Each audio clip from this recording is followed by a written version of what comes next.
With less than 3 weeks away, the Israeli parliament election is intensifying.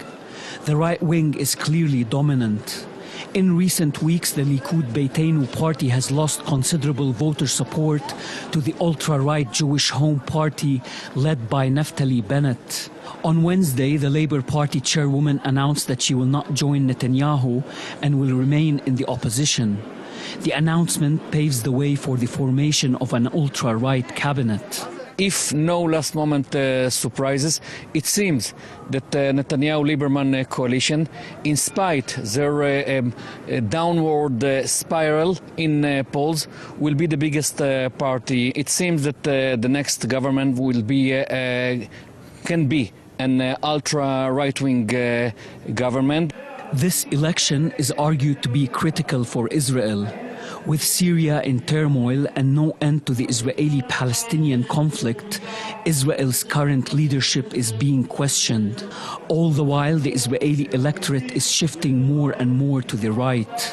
Calls to annex the West Bank or parts of it were echoed by the leader of the Jewish Home Party and from within the Likud party as well.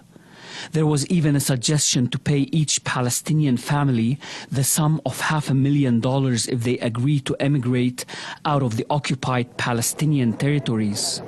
Reports say many Israelis support the idea of annexing the West Bank. My personal opinion, that is what should be done, because these areas belong to the state of Israel, belong to the Israeli nation. For me, the West Bank is not the West Bank. For me, the West Bank is Judea and Samaria.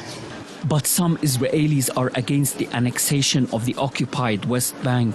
Palestinians are entitled for a state, side by side, in peace, in harmony. Encouraging Palestinians to immigrate and raising the issue of annexing the West Bank have raised concerns among Palestinians. We also decided to ask Palestinians of what they thought of the Israeli elections and what Israeli politicians are saying these days. The responses we got were quite predictable.